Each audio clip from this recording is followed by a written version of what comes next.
يهده الله فلا مضل له ومن يضلل فلا هادي له ونشهد أن لا إله إلا الله وحده لا شريك له ونشهد أن محمدا عبده ورسوله أما بعد فأعوذ بالله من الشيطان الرجيم بسم الله الرحمن الرحيم فذكر إن نفعت ذكرى صدق الله مولانا العظيم وبلغنا رسوله الكريم ونحن على ذلك من الشاهدين والشاكرين والحمد لله رب العالمين مولا صل وسلم دائما ابدا على حبيبك خير الخلق كلهم والحبيب الذي ترجى شفاعته لكل حول من الأحوال مقتحم يا ربي بالمصطفى بلغ مقاصدنا واغفر لنا ما مدى يا واسع الكرم يا أكرم الخلق ما لي من ألوذ به سواك عند حلول الحادث الأمامي ثم الرضا عن أبي بكر وعن عمر وعن علي وعن عثمان ذي الكرم مولاي صل وسلم دائما أبدا على حبيبك خير الخلق كلهم۔ اللہ تعالیٰ کی حمد و ثنا امام الانبیاء حبیب کبریا جناب محمد مصطفیٰ صلی اللہ علیہ وسلم کی ذات والا صفات پر ہدیہ تبریک کے بعد رسول اکرم صلی اللہ علیہ وسلم اکثر صحابہ کو بٹھا کے نصیحتیں فرمایا کرتے تھے، اور وہ سبق آموز روایات اور نصیحتیں جو ہیں وہ حدیث کی صورت میں ہمارے سامنے ہیں۔ انہی میں سے آج چند ایک کا ذکر دوبارہ کرتا ہوں۔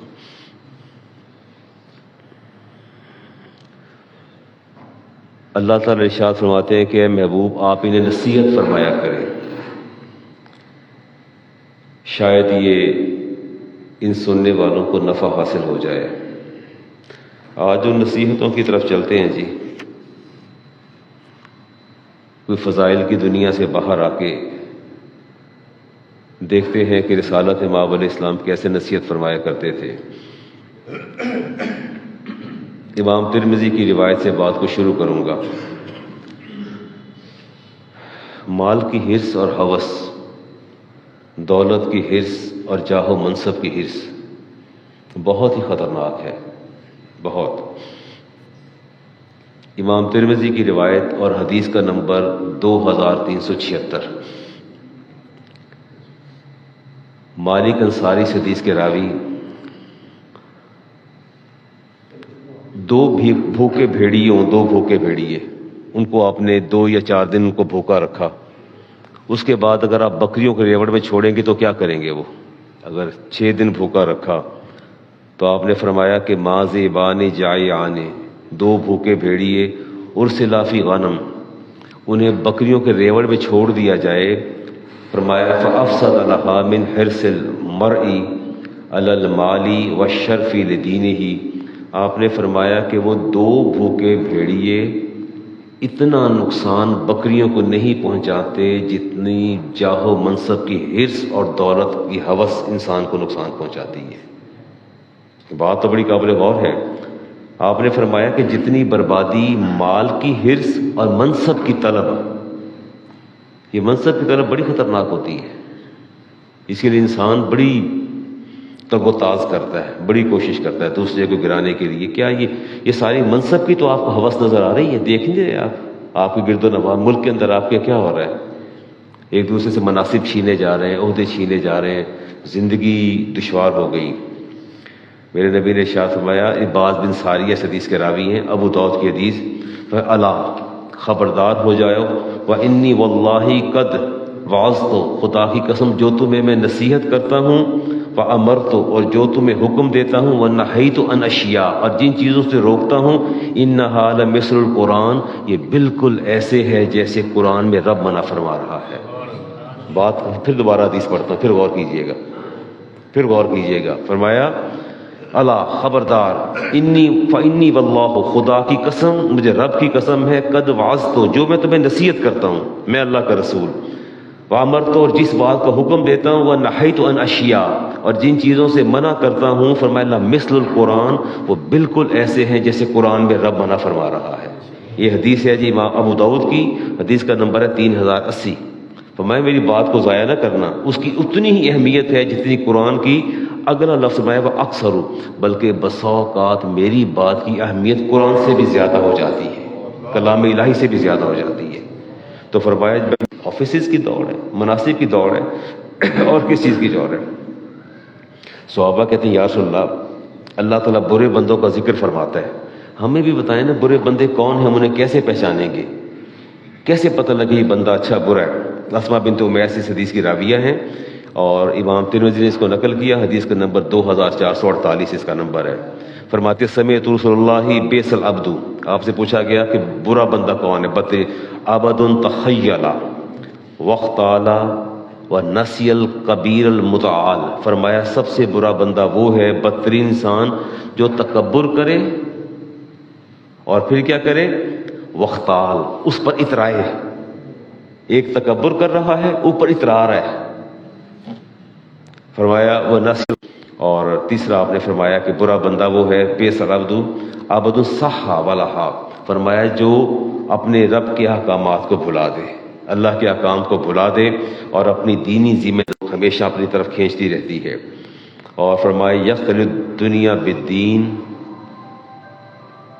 فرمایا بدترین انسانوں میں ایک انسان وہ بھی ہے جو حصول دنیا کے لیے دین کو، آپ سہولت کار ہیں ان کے، یہ ذرا سخت بات ہے، کوشش کیجئے کہ ہضم ہو جائے. آپ سہولت کار ہیں نا ان کے، کیا مسئلہ کیا آپ کو مجھے بتائیے کہ نعت شریف جب سننی ہے تو کیا کوئی آپ کا کامن مین نعت نہیں پڑھ سکتا؟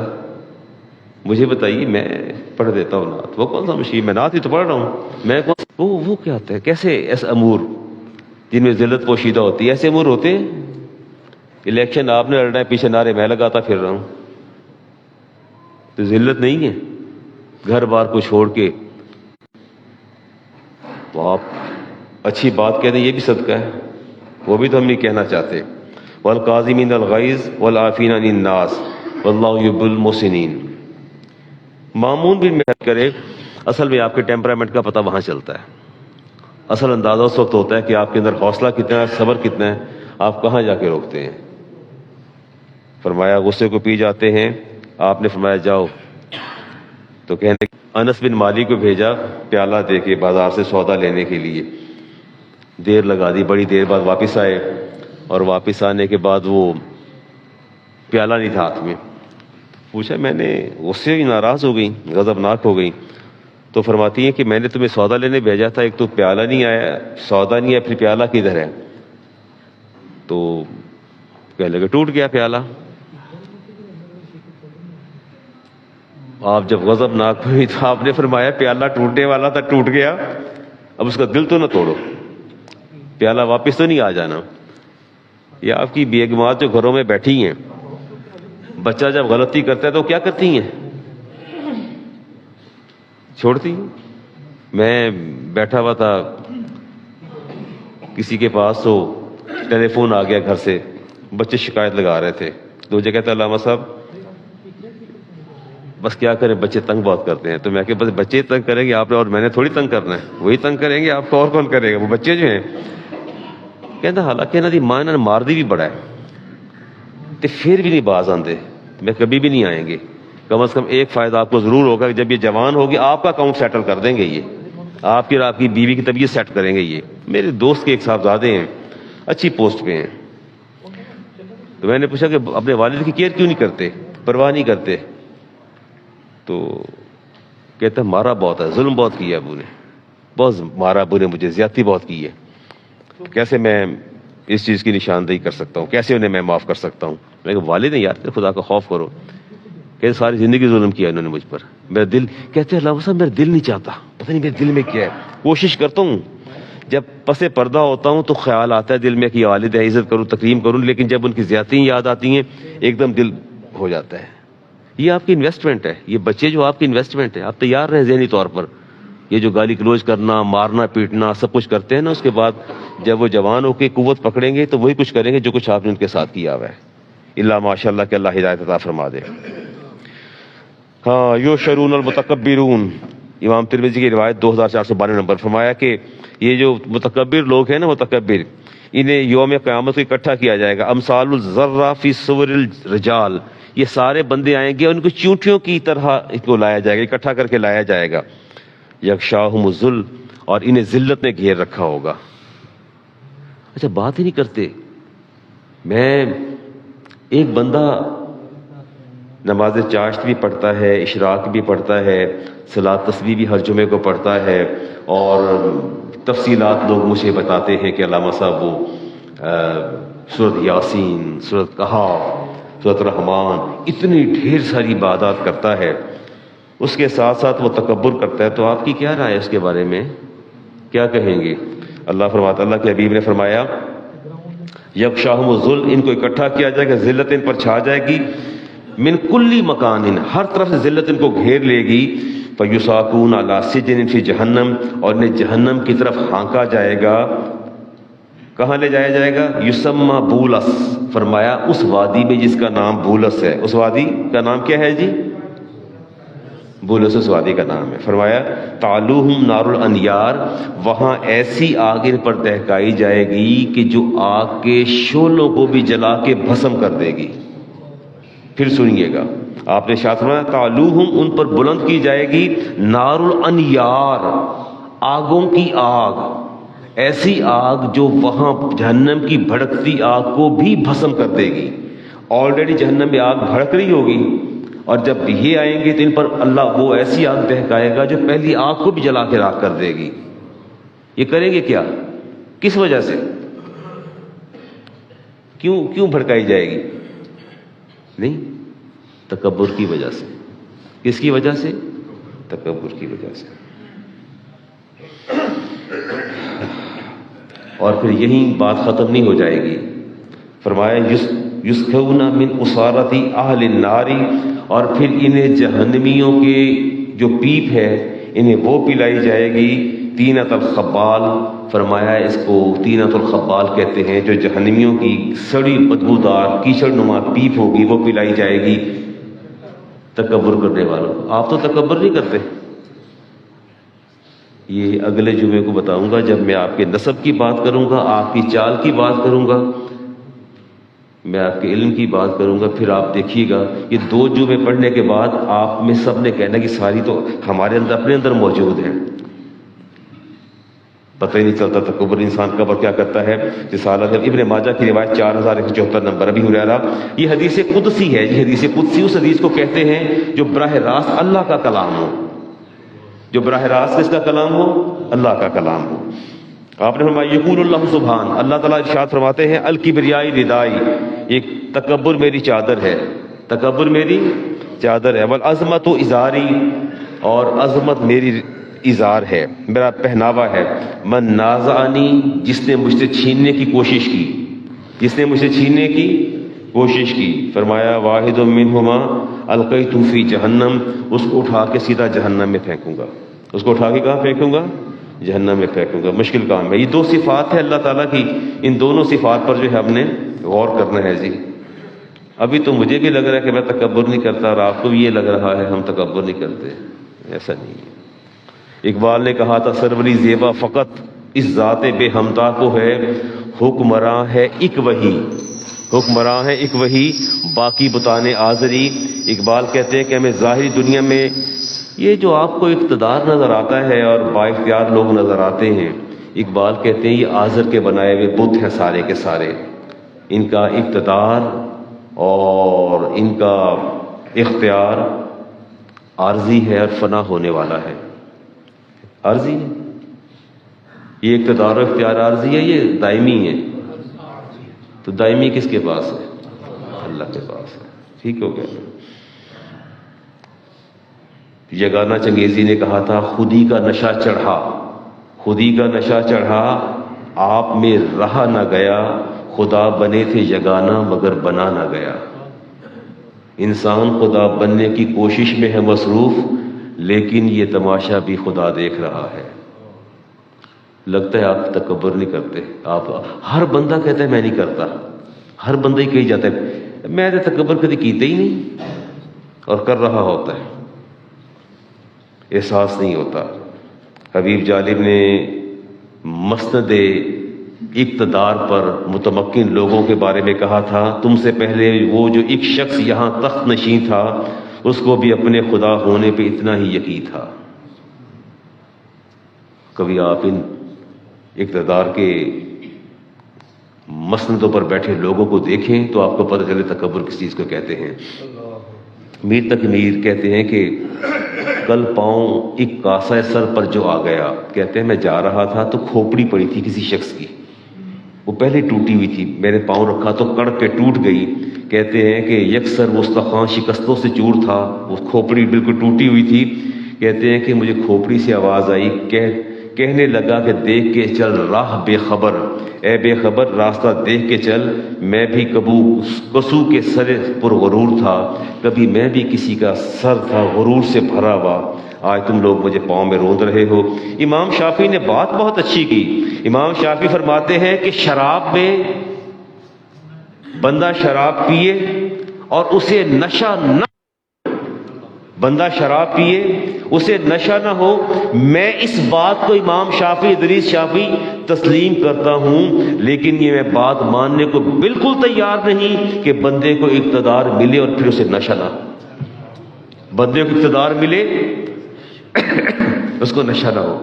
آپ کا کلرک نہیں سنبھالا جاتا، آپ کا آفس کا کلرک نہیں سنبھالا جاتا، آپ کا S H O A S I نہیں سنبھالا جاتا، نہیں سنبھالے جاتے۔ آپ جا کے دیکھیں، اللہ نہ دکھائے آپ کو تھانے، نہیں سنبھالے جاتے۔ آپ کے ڈاکٹر نہیں سنبھالے جاتے جو عہدوں پر بیٹھے ہیں، آپ کی تاجر نہیں سنبھالے جاتے۔ اقتدار چھوٹی سطح کا ہو یا بڑی سطح کا ہو، امام شافعی فرماتے میں اس بات کو ماننے کو تیار نہیں۔ ہاں تم مجھے یہ کہہ دو کہ اس بندے نے 4 گلاس شراب پی سے نشہ نہیں ہوتا، میں مان جاؤں گا ایسا نشہ نہیں ہے، لیکن یہ کہو کہ اسے جب ان کا امیر المومن خود آ کے ہمارے ہاتھوں سے چابیاں لے، اور وہ حکمران کون تھے؟ عمر فاروق، آپ حکمران تھے، ان کی کنڈیشن تھی ہم نے ہتھیار پھینک دیے ہیں، آپ انہیں بلا لیں۔ عمر فاروق اپنے ساتھیوں کے ساتھ روانہ ہوئے اور ابھی بیت المقدس سے تھوڑے فاصلے پر تھے تو ابو عبیدہ بن جراح وہ قافلہ لے کے نا کچھ اپنے ساتھی لے کے گھوڑوں پر آپ کے پاس پہنچے۔ اس نے اپنے امیر المومنین کو دیکھا ابو عبیدہ بن جراح تو دل میلا ہو گیا، اور ابو عبیدہ بن جراح کے دیکھتے دیکھتے آپ اونٹ سے نیچے اترے، اس کو پانی کے قوم کے پاس جا رہے ہیں اور ایک اجنبی ملک میں جا رہے ہیں، تو کیا ہی بہتر ہو کہ اونٹنی آپ ہمیں دے دیں، یہ ترکی گھوڑا آپ کے لیے لائیں، ترکی گھوڑے پہ بیٹھ جائیں۔ ابو عبیدہ بن جراح امیر امت تھے، بہت بڑے صحابی، جلیل القدر صحابی، اور دوسرا کہا کہ یہ ترکی گھوڑا لے لیں اور یہ پوشاک پہن لیں، پوشاک بدل لیں۔ وہ کچھ اس انداز میں اصرار کیا ابو عبیدہ بن جراح، لیکن عمر فاروق مان گئے، میں یہ لباس نہیں پہن سکتا۔ آپ نے وہیں کہا ابو عبیدہ تم نے آج اپنے امیر کو ہلاک کر دیا، آج اپنے امیر کو کیا کر دیا؟ ہلاک کر دیا۔ آپ وہیں نیچے اترے، اور اترنے کے بعد آپ نے پوشاک بھی اتار دی، اور پھر دوبارہ وہی جبہ پہنا جس پر 14 پیبند لگے تھے، نمدے کا کرتا تھا، بوری ٹائپ نہیں ہوتا جی، اس کا کرتا تھا، دوبارہ پہن کے آپ بیٹھے۔ وہ آپ کو داخل ہونا تو بھول گیا، بیت المقدس کی چابیاں لینا بھی بھول گیا۔ اسی وقت آپ نے وہیں کھڑے کھڑے سخت غیظ و غضب کا شکار ہوتے برا بھلا کسے کہا؟ خالد بن ولید اور ابو عبیدہ بن جراح کو۔ فرمایا 2 سال ہوئے تمہیں یہاں آئے ہوئے، تمہارا لباس ہی بدل گیا، تم دونوں نے ریشمی کپڑے پہن رکھے ہیں، تم نے جرت کیسے کی ریشمی کپڑے پہننے کی؟ فرماتے خدا کی قسم اگر تمہارا یہی طرز عمل رہا تو اللہ تمہاری جگہ دوسری قوموں کو لے آئے گا۔ 2 سال میں اتنا تمہارا رہن سہن بدل گیا، اللہ دوسری قوموں کو لے آئے گا، اور وہ قومیں اور حریر و اطلس پہننے والے، ریشمی لباس پہننے والی قومیں اس حکومت کی اہل نہیں رہیں گی۔ میں یہ کہا کرتا ہوں کہ جذباتی عقیدت مندیاں اسی وقت خوشگوار نتائج دیتی ہیں جب قوموں کی ہمت جواں ہوں اور حوصلے بلند ہوں، اس وقت فائدہ دیتی ہیں۔ شکست خوردہ اور ہزیمت گزیدہ قوموں کو کوئی چیز نفع نہیں دیتی، نہ لباس نفع دیتا ہے، نہ کوئی اور چیز نفع دیتی ہے۔ ہم تو ایسے نہیں ہیں، میرا خیال ہے ہم تو ایسا نہیں کرتے. چاہے حکومت آئے جائے، نہ ہمارے اثاثے ہوتے ہیں، نہ ہمارے پاس ایسے قیمتی لباس ہوتے ہیں، نہ قیمتی کھانے ہوتے ہیں، نہ قیمتی گاڑیاں ہوتی ہیں. کاش سیدنا عمر فاروق کی بات کو سن لیا ہوتا، اسی کو سمجھ لیا ہوتا کہ چیز کہاں سے کہاں تک چلتی ہے. اللہ فرماتے ہیں سورۃ فرقان میں لقد استكبروا فی انفسہم. اللہ فرماتے ہیں یہ کہتے ہم تکبر نہیں کرتے، یہ بندے کہتے ہم تکبر نہیں کرتے. لقد استكبروا فی انفسہم، ان کے دلوں کے اندر تکبر بھرا پڑا ہے، ان کے دلوں کے اندر تکبر ہے. وَعَتَوْا عُتُوًّا کبیرہ، اور اس سے بڑھ کر ایک تکبر دل میں ہے، اوپر سے سرکشی کرتے ہیں. آپ صاحب بصیرت ہیں سارے. میں سورۃ عبسہ کی آپ کو آیات سناتا ہوں. اللہ فرماتے ہیں قُتِلَ الْإِنسَانُ مَا أَكْفَرَهُ، فرمایا برباد ہو جائے یہ نامراد انسان، ما أكفرہ، جو میری نعمتوں کا انکار کرتا ہے، ناشکری کرتا ہے. میری نعمتوں کی کیا کرتا ہے؟ ناشکری کرتا ہے. اللہ فرماتے ہیں من أي شيء خلقہ، اے میرے نبی ان سے پوچھو یہ پیدا کیسے ہوئے تھے، کس چیز سے پیدا ہوئے ہو، اسی طرح پوچھ لیں.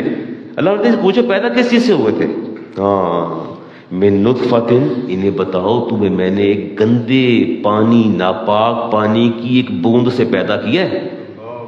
تمہیں میں نے ایک ناپاک، تو کیا کرتے ہیں آپ رات کو اگر آپ کو بیڈ ویٹنگ ہوتی ہے، نائٹ فلو ہوتا ہے، تو آپ نماز نہیں پڑھتے، کپڑے سے کھرچ کے اتار رہے ہوتے ہیں، دھو رہے ہوتے ہیں. اتنا سا حصہ جو افیکٹڈ ایریا اتنا سا ہوتا ہے، تو کہتے ہیں جی علامہ صاحب نماز نہیں ہوتی، ناپاک ہو گیا. کیا ہو گیا؟ ناپاک ہو گیا، نماز نہیں ہوتی. اللہ فرماتے ہیں ان کو بتائیے تمہیں میں نے اسے گندے ناپاک بدبودار پانی کے قطرے سے پیدا کیا ہے. یہ تو یہ حقیقت ہے. اللہ فرماتے ہیں خلقہ فقدرہ، اللہ فرماتے ہیں پھر میں نے خواص اور جنس کے لحاظ سے تمہیں میں نے متعین کیا. ثم السبیل یسرہ، پھر تمہاری ماں کے پیٹ سے باہر نکلنے کا راستہ یسرہ، وہ بھی میں نے آسان کر دیا. کیا آپ نے دیکھا کہ ایک انسانی وجود کے اندر ایک دوسرا انسانی وجود پرورش پا رہا ہے؟ تو کیا آپ کو پتہ نہیں اللہ تعالیٰ راستے کیسے آسان کرتا ہے، بچہ کیسے باہر آتا ہے؟ اللہ فرماتے ہیں میں نے اس کے باہر آنے کا راستہ بھی آسان کر دیا. پہلے ماں کے پیٹ میں اس کو پروان چڑھایا، میں نے ایک انسانی جان کے اندر دوسری انسانی جان کو پروان چڑھایا، اور پھر اس کے نکلنے کا راستہ بھی میں نے ثم السبیل یسرہ، اس کو بھی میں نے آسان کر دیا. ثم اماتہ، پھر میں نے انہیں موت بھی دے دی. انہیں کیا دے دی؟ موت بھی دے دی. فاکبرہ، پھر میں نے انہیں قبر تک بھی پہنچا دیا، قبر تک پہنچایا. ثم اذا شاء انشرہ، اور پھر جب چاہوں گا اٹھاؤں گا، پھر جب چاہوں گا تب اٹھاؤں گا. اللہ فرماتے ہیں کہ کس نے کبھی اپنی ابتدا پہ غور کر لیا ہوتا؟ اور ہمارے محدثین کہتے ہیں جی انسان اللہ تعالیٰ کی قدرت اور ہم نے کبھی غور نہیں کیا. اللہ فرماتا ہے میں نے زندگی سے پہلے سے موت دی، موت کا اس کو مزہ چکھایا، اس کی میں نے ابتدا موت سے کی ہے. زندگی سے پہلے کس سے ابتدا ہوئی آپ کی؟ دیکھیں نا سادہ سی بات ہے. 4 مہینے کے بعد بچے میں روح پھونکی جاتی ہے، اس سے پہلے اس کے باڈی آرگن تشکیل پا جاتے ہیں، پر وہ ڈیڈ ہوتا ہے. ڈیڈ ہوتا ہے نا، بتائیے تو صحیح، ڈیڈ ہوتا ہے بچہ. روح کب پھونکی جاتی ہے؟ 4 ماہ بعد. اللہ فرماتے ہیں پہلے اسے میں نے موت چکھائی، پھر حیات دی، پھر میں نے اس کو حیات دی. اللہ فرماتے ہیں میں نے اس سے قوت سے قبل ذوف دیا، ذوف کہتے ہیں کمزوری کو. پھر میں نے علم سے پہلے اس کو جہالت سکھائی، جہالت اس کو جاہل سے اس کو میں نے علم کی طرف لے کے آیا. اور بینائی سے پہلے اس کی ابتدا نابینا پن سے ہوئی. ایسا ہی تھا نا، ماں کے پیٹ میں بچہ. اللہ فرماتے ہیں اور سماعت سے پہلے اس کو میں نے بہرا رکھا، گویائی سے پہلے سے میں نے گونگا رکھا، ہدایت سے پہلے گمراہی کی طرف رکھا، مالداری سے پہلے فقر کی طرف رکھا. اور اس کی ابتدا میں نے ہر عجز سے کی، اور کرنے کے بعد اللہ فرماتے ہیں هل أتى على الإنسان حين من الدهر لم يكن شيئا مذكورا. انسان نے کبھی یہ نہیں سوچا، کبھی یہ سوچے انسان کہ میں تو کوئی قابل ذکر چیز تھا ہی نہیں، مجھ پر ایک زمانہ وہ بھی تھا کہ میں قابل ذکر نہیں تھا. اور پھر فرماتے ہیں الم یکن نطفۃ من منی یمنی ثم کان علقہ. اللہ فرماتے ہیں اس کو یہ تو پوچھو کہ تجھے میں نے نطفے سے بنایا ہے، ایک ناپاک پانی کی بوند سے بنایا ہے، منی کی بوند سے. یمنا جو تم نے اپنی زوجہ کے رہ میں وہ قطرہ ٹپکایا، ثم کان علقہ، پھر میں نے جمع و خون بنا کے اندر ایک نیٹ پھیلا دیا، پورا جال تمہارے اندر پھیلا دیا، یہ تمہاری حقیقت ہے۔ الم نجعل لہ عینین، دیکھو میں نے اس چھوٹے سے لوتھڑے کو میں نے آنکھیں کیسے دی ہیں، 2 آنکھیں دی۔ اللہ فرماتے ہیں الم نجعل لہ عینین، کیا اس کو میں نے اس کی 2 آنکھیں نہیں بنائی؟ کہ بنا کے تو دکھائے ذرا، میں نے کیسے آنکھیں بنائی ہیں؟ وَلِسَانًا وَشَفَتَيْن، پھر اس کی ایک زبان بنائی ہے، 2 ہونٹ بھی بنائے ہیں، اس کی ایک زبان بھی بنائی ہے، 2 ہونٹ بھی بنائے ہیں۔ اللہ فرماتے ہیں وَهَدَيْنَاهُ النَّجْدَيْن، اور پھر میں نے اسے خیر اور شر کے دونوں راستے بھی دکھا دیے ہیں کہ تم نے کس کی طرف چلنا ہے اور کس کی طرف جانا ہے۔ ہاں، ہم نے کبھی اپنی تخلیق پر غور نہیں کیا۔ اگر یقین جانیے، ہم اپنی بھی، میں آ رہا تھا تو مجھے ایک صاحب نے کہا علامہ صاحب میرا بیٹا ہاسپٹل میں ہے اور اس کو تھیلیسیمیا ہوا، بون میرو کا کوئی ٹیسٹ ہے، وہ 1-2 دن میں ہوگا، اور میں کوئی 2-3 ہفتے پہلے چکوال گیا، شاگرد ہیں ہمارے، ان کی وہ دستار بندی وغیرہ تھی، کوئی 10-11 سال کی بچی ان کی، تو کہتی تھی دادا وہ آنے والے، لاہور سے دادا وہ آنے والے ہیں، اور میں گیا تو جناب اس نے بڑی میری تواضع کی، خود پلیٹیں لا رہی ہے، ایک ہی بیٹی ہے ان کی، پلیٹیں لا رہی ہے، ڈونگا لا رہی ہے، دادا وہ میں نے انڈے بھی بوائل خود کیے ہیں آپ کے لیے، میں نے یہ سب کچھ کیا ہے۔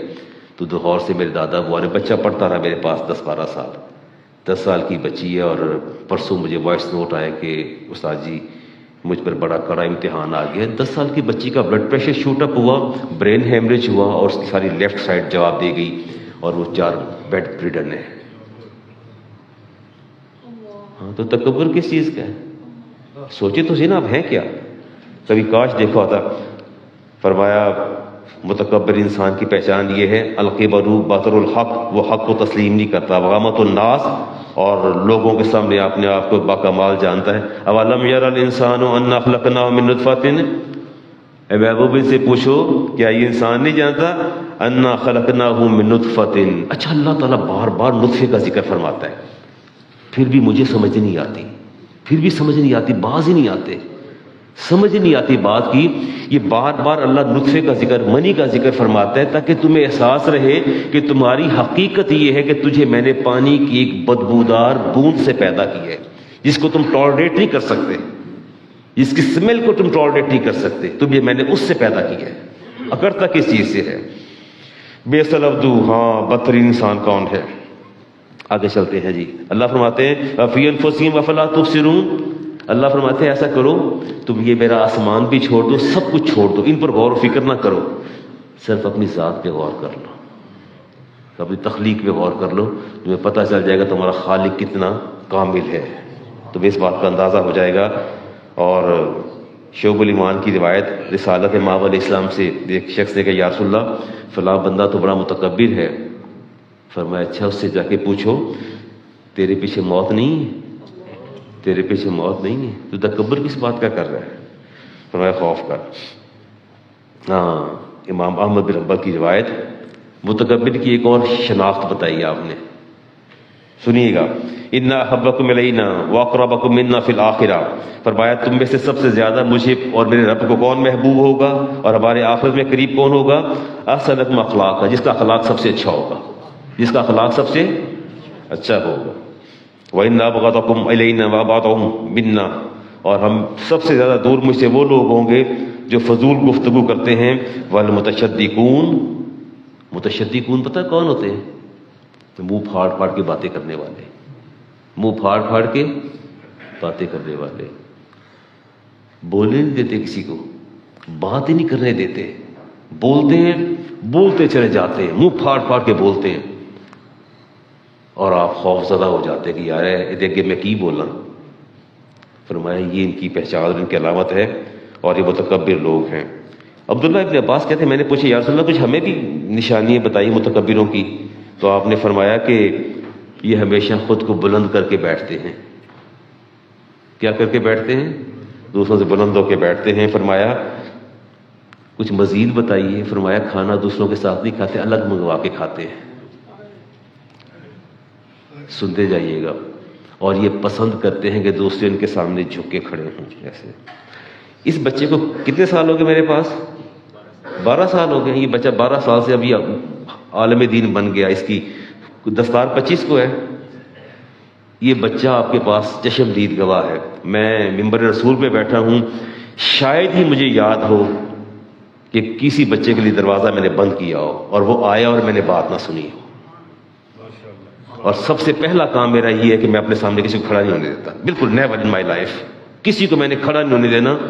میرے نبی نے فرمایا تھا جہنمی کو دیکھنا ہے، اس کو دیکھو وہ خود بیٹھا ہوگا اور لوگ ہاتھ بند کے سامنے ایسے کھڑے ہوں گے. فرمایا دور نہیں جانا، اس کو دیکھو. فرمایا جہنمی کی یہ پہچان ہے. کوئی آپ کے پاس آ بھی جائے، خود کھڑے ہو کے اسے نشست دیں کہ یا تو آپ کو نشست ملے گی، جب تک نہیں ملے گی میں بھی نہیں بیٹھوں گا. آپ نے، میرے نبی نے ارشاد فرمایا دوسرے اس کی تمنا ہوتی ہے دوسرے جھکے کھڑے ہوں اور وہ خدمت لینا اپنا حق سمجھتا ہے. دوسروں سے خدمت لینا کیا سمجھتا ہے؟ اپنا حق سمجھتا ہے. اور سلام کروانے میں پہل پسند کرتا ہے کہ یہ پہلے سلام کرے. کیا کرے؟ پہلے سلام کرے. آپ تو ایسا نہیں کرتے نا، آپ تو ایسا نہیں کرتے. علامہ صاحب اگر کرتے بھی تھے اب نہیں کریں گے، اگر کرتے بھی تھے اب نہیں کریں گے انشاءاللہ. اور فرمایا بات کا جواب دینے میں تاخیر کرتے ہیں.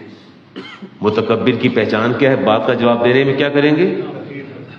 تاخیر کرتے ہیں آپ لوگ. یہ بھی تکبر کا ایک بڑا اعلیٰ نمونہ ہے. میں خود دیکھتا ہوں بات جب کروں نا کسی سے، کسی ٹیکال سے، کسی بڑے بندے سے بات کروں، بڑی مشکل سے جواب دیتے ہیں. ایسے دیکھیں پہلے، ٹھیک ہے. وہ 360 کے اینگل پہ جا کے بات کرتے ہیں. فرمایا متکبر کی ایک پہچان یہ بھی ہے کہ آپ کی بات کا جواب تاخیر سے دے گا، بات کا جواب فوراً نہیں دے گا. اور نصیحت، اچھا کام میں کوتاہی ہو تو متعجب ہو جاتا ہے. کام میں کوتاہی ہو تو کیا ہو جاتا ہے؟ متعجب ہو جاتا ہے. میں نے رانا صاحب آپ سے کام کہا، بن افتخار صاحب سے، میرے شیخ صاحب سے کام کہا اور اس کے بعد آپ نے تاخیر کر دی تو کی گل دیر کیوں ہو گئی ہے؟ میں تینوں کام کیا تو دیر ہو گئی. بڑی گل ہے، میں تے سمجھ نہیں آئی کی ہویا ہے. This is arrogance, this is sense of elevation. کام میں تاخیر ہو جائے، کہتے ہیں میں کام کیا تھے، پھر وہ سمجھتے ہیں کہ میرا کام تو ایسے آنن فن ہونا چاہیے. میرے کام کا یہ حال ہے کہ میں صبح سے 7 بجے پڑھ رہا ہوں، میرے بچہ ہی بیٹھا، میں کیا مجھے 2 سلائس دے دینا، جمعہ نہیں پڑھایا جاتا مجھ سے، 2 سلائس دے دینا. اور مجھے کہتا سر جی کتنے بجے؟ تو میں کہ بیٹے کو 10 پونے 10 تک دے دینا، پھر اس کے بعد پھر میرے لیے مشکل ہو جائے گا. دوسرے سے میں نے کہا یار مجھے آپ بیٹے 11:30 چائے دے دینا تاکہ میں چائے کا کپ لے کے چلا جاؤں. جس کو 10 بجے کا ٹائم دی ہے وہ کوئی 11:05 میں ناشتہ لایا. جس کو کہا بیٹے 11:11 چائے دے دینا، وہ گاڑی کے پاس آ کے، میں بیٹھا ہوں گاڑی میں تو تھرمس لے کے بھاگا آ تک، سر جی آپ کی چائے.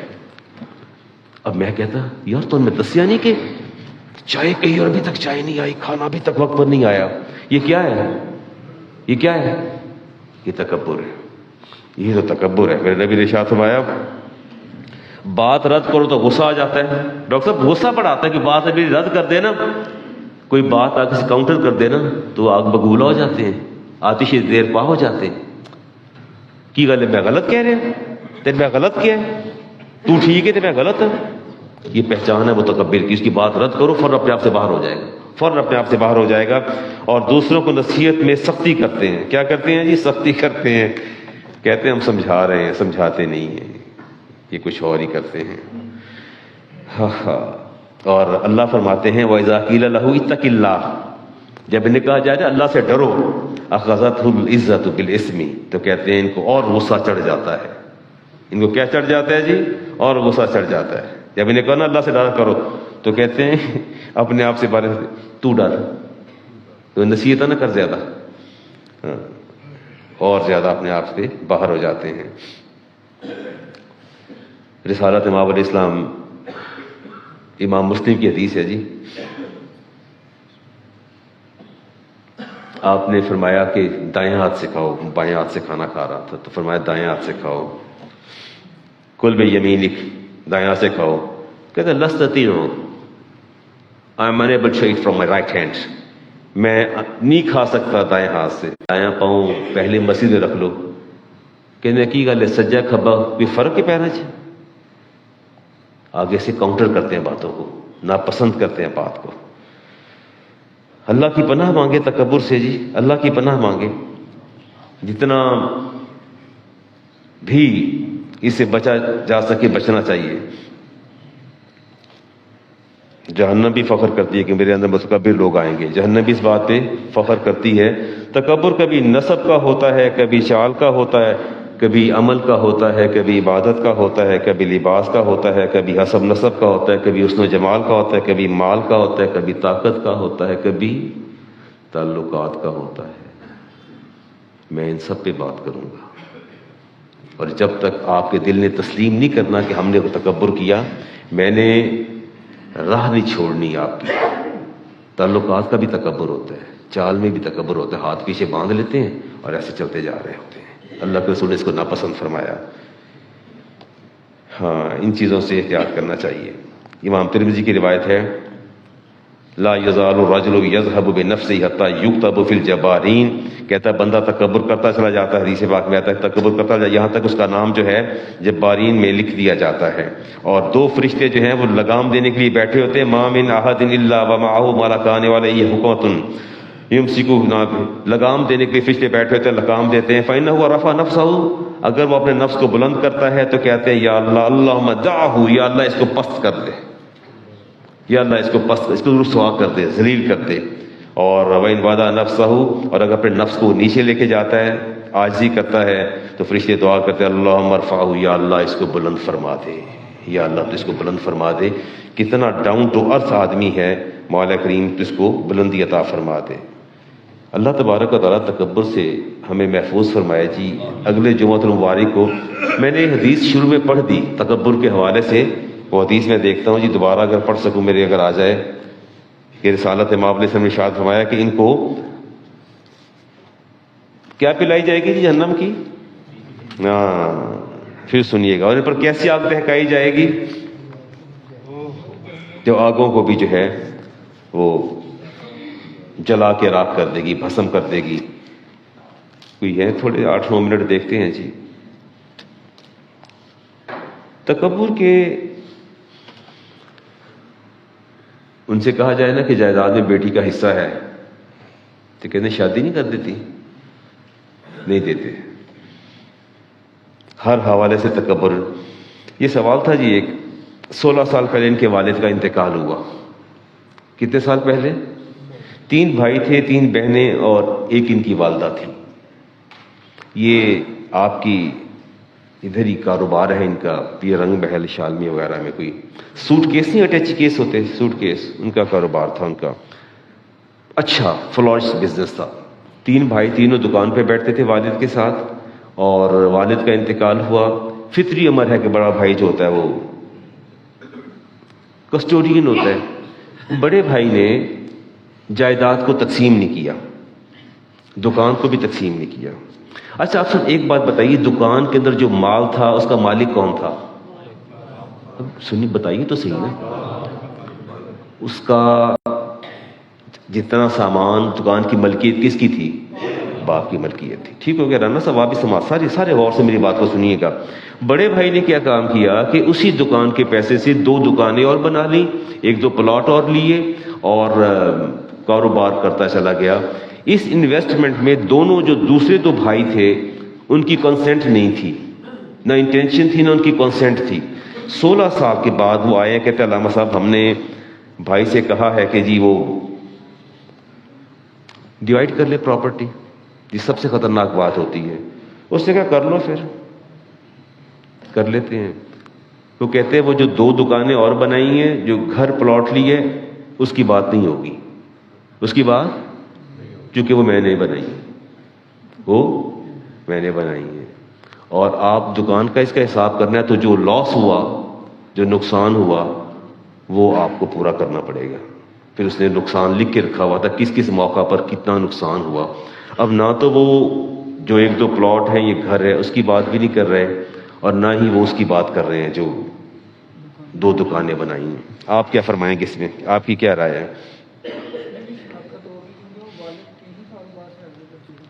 وہ جو اس نے دکان سے پیسہ نکال کے اس نے اپنا پلاٹ اور گھر بنایا، اس کا مالک کون ہوگا؟ تینوں بیٹیاں اور ماں، اور دونوں بھائی وہ جو گھر بنائی یا پلاٹ لیے اس کے بھی وارث ہیں اور جو دکانیں دو بنائی اس کے بھی وارث ہیں. اب آپ یہ فرمائیے کہ جو نقصان کی فہرست رکھی ہے اس نقصان کا کیا ہوگا؟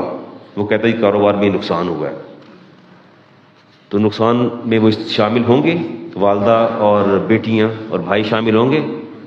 نہیں، وہ شامل نہیں ہوں گے. نقصان سے نکل کے پراپرٹی جی وہ کہتا ہے لاس ہو، پر سوال ہے کہ نہ تو ماں نے کہا تھا انویسٹ کرو، نہ بیٹوں نے کہا تھا، بھائیوں نے کہا انویسٹ کرو، نہ بہنوں نے کہا. وہ جتنا بھی نقصان اور لاس ہوا وہ اکیلا اس کو خود برداشت کرے گا اور اپنے سے کی پراپرٹی سے وہ اس کی قیمت چکائے گا. نقصان میں نہ ماں شریک ہوگی، نہ تینوں بہنیں شریک ہوں گی، نہ دونوں بھائی شریک ہوں گے. یہ بات ہے آپ غور سے سن رہے ہیں؟